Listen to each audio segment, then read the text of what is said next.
গজেন্দ্র গজেন্দ্র কেমন করে মৃত্যুকে জয় করলেন। এটা আমরা পাবো শ্রীমদ্ ভাগবতম অষ্টম স্কন্ধ সেকেন্ড চ্যাপ্টার। ক্ষীর সমুদ্রের মধ্যে একটি পর্বত রয়েছে, তার নাম হলো ত্রিকুট পর্বত। সেখানে ঋতুমত নামক একটি উদ্যানে অত্যন্ত সুন্দর একটি সরোবর রয়েছে। সেই সরোবরে মাঝে মাঝে হস্তিপতি গজেন্দ্র তিনি তার শয়ে শয়ে অনুচর স্ত্রী তাদেরকে নিয়ে স্নান করতে আসেন, জলপান করতে আসেন। এই গজেন্দ্রর এমন ক্ষমতা, শুধুমাত্র গজেন্দ্রর গায়ের গন্ধ পেয়ে বড় বড় বাঘ সিংহরা দৌড়ে পালিয়ে যায়। এত বিশাল তার শরীর, এত বিপুল তার ক্ষমতা। আর তার সঙ্গে রয়েছে শয়ে শয়ে হাতি, যারা পৃথিবীর হাতি থেকে অনেক অনেক গুণ বেশি শক্তিশালী। তাই ত্রিকুট পর্বতে তারা একবার ওখানে গেছেন, ওই সরোবরে তারা স্নান করছেন, জল পান করেছেন এবং এর মধ্যে খেলা করছেন। ওই সরোবরে একটি কুমির ছিল, সে খুব পাওয়ারফুল কুমির। সেই কুমিরটি তখন কি করলো, বিরক্ত হলো।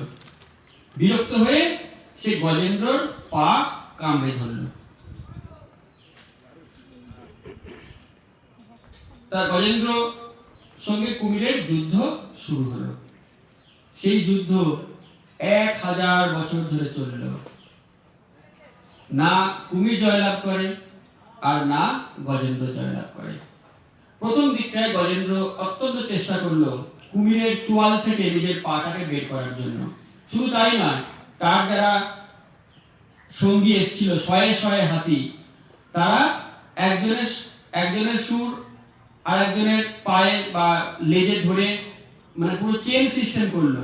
পুরো 100 খানা হাতির চেন যেরকম হয়, সবাই মিলে সমস্ত শক্তি প্রয়োগ করেও গজেন্দ্রকে কুমিরের এই চোয়াল থেকে বের করতে পারল না।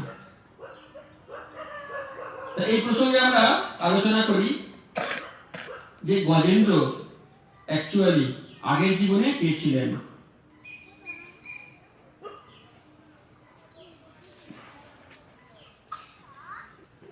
গজেন্দ্র ছিলেন রাজা, দ্রাবিড় প্রদেশের পাণ্ড্য দেশের রাজা। তার নাম ছিল ইন্দ্রদ্যুম্ন। একজন মহান রাজা ছিলেন এবং খুব ধার্মিক।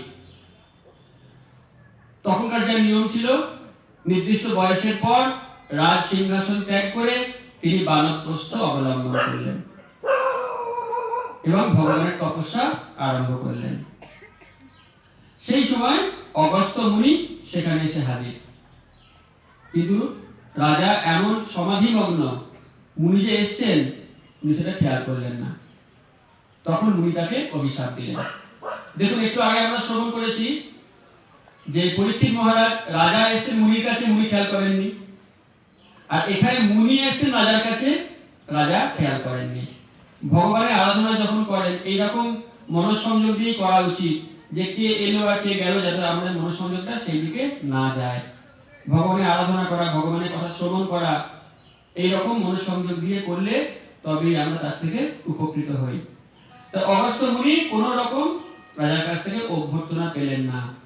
তিনি অত্যন্ত ক্রুদ্ধ হলেন, যে বললেন, তোমার বুদ্ধিটা হাতির মতো হয়ে গেছে, মোটা বুদ্ধি, তুমি পরের জীবনে হাতির শরীর লাভ করো।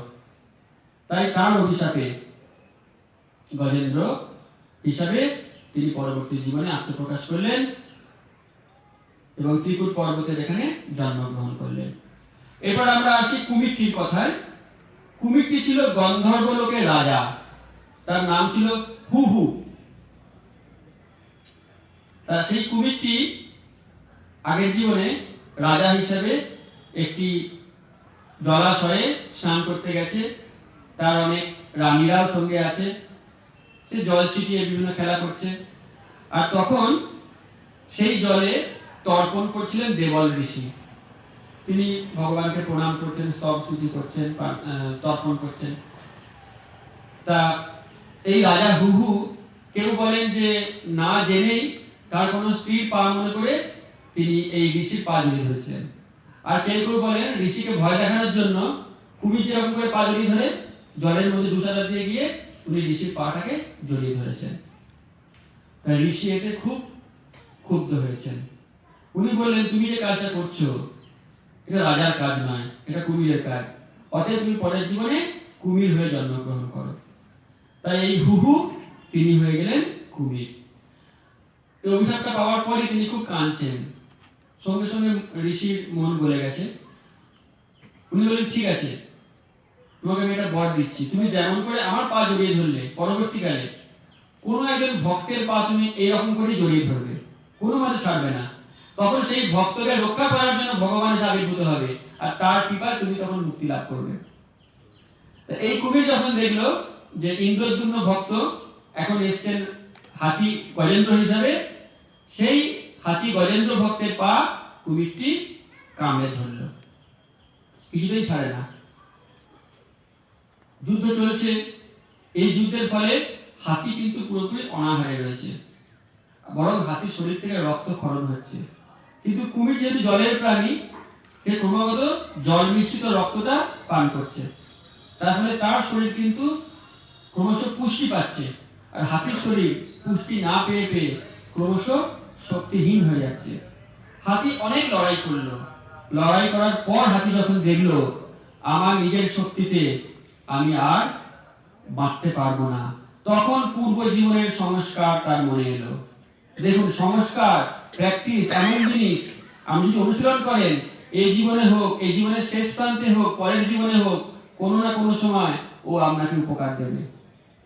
আগের জীবনে যে রাজা ভগবানের আরাধনা করেছিলেন, স্তব স্তুতি করেছিলেন, ভগবানের মন্ত্র জপ করতেন, সেই স্মৃতি তার ফিরে এলো। তিনি তখন একেবারে শেষ সম্বল হিসেবে একটা সামনে পদ্ম ফুল ছিল, সুরে করে পদ্ম ফুলটা তুলে দিলেন এবং ভগবানের চরণে অর্পণ করে ওম নমো ভগবতে বলে পদ্ম ফুলটি অফার করলেন। এটা বলার সঙ্গে সঙ্গে ভগবান সেখানে হাজির। গরুরের পিঠে চেপে তার ভক্তকে রক্ষা করার জন্য ভগবান স্বয়ং আবির্ভূত হলেন এবং তার সুদর্শন চক্র দিয়ে কুমিরের চোয়াল কেটে তাকে কুমিরের হাত থেকে মুক্ত করলেন। কুমিরটি তখন আবার সেই যে আগের জীবনে ছিলেন তিনি রাজা, গন্ধর্ব রাজা, সেই রূপ ফিরে পেলেন, ভগবানকে প্রদক্ষিণ করে প্রণাম করে নিজের লোকে ফিরে গেলেন। আর গজেন্দ্র, যিনি কিনা আগের জীবনে অভিশাপ পেয়েছিলেন, তাকে ভগবান স্পর্শ করলেন।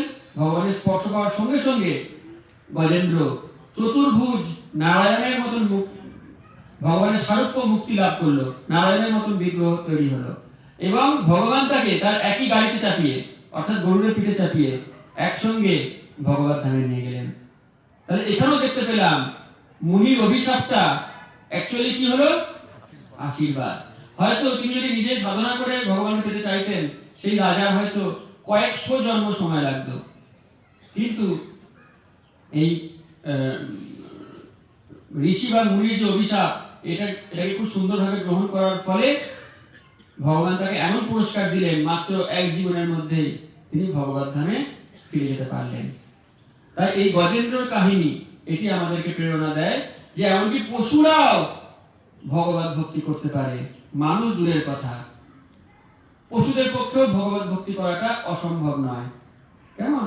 যেমন ভরত মহারাজের দ্বারা আমরা শুনেছি, তিনি যখন পরের জীবনে হরিণ জন্মগ্রহণ করেছিলেন, তিনি হরিণ জীবনে কিন্তু ঋষি মুনিদের আশ্রমে থাকতেন, তাদের কাছ থেকে ভগবত কথা শ্রবণ করতেন। যদি পশুরা পর্যন্ত ভগবত ভক্তি লাভ করতে পারে, তাহলে আমরা মানুষ, আমরা কেন পারবো না? আমাদের চেষ্টা করতে হবে। এই সমস্ত ভাগবতমের সুন্দর সুন্দর লীলা, এগুলো শ্রবণ করতে হবে, অনুশীলন করতে হবে এবং অবশ্যই ভক্ত সঙ্গ করতে হবে। ভক্ত সঙ্গ ছাড়া কখনো কেউ ভগবানকে লাভ করতে পারে না, কারণ ভগবানের ভক্তি ভক্তদের সম্পত্তি। ভগবানের ভক্তি এমনকি ভগবান নিজেও দেন না, ভগবানের ভক্তি একমাত্র ভগবানের ভক্তরা দেয়, ভগবানের প্রতিনিধিরা দেয়, গুরুদেব দেন। তাই আমাদেরকে ভক্ত সঙ্গ লাভ করতে হবে, সদ্গুরুর আশ্রয় গ্রহণ করতে হবে, আমাদেরকে সাপ্তাহিক ক্লাসে যোগদান করতে হবে। বিভিন্ন জায়গায় ইসকনের বহু ক্লাস রয়েছে, ক্লাসে নিয়মিত যেতে হবে এবং সেখানকার টিচাররা যা শেখাবেন সেটা আয়ত্ত করতে হবে, প্র্যাকটিস করতে হবে এবং এই জীবনে কেমন করে আমরা মৃত্যুকে জয় করতে পারবো সেই লক্ষ্যের দিকে আমাদেরকে এগিয়ে চলতে হবে।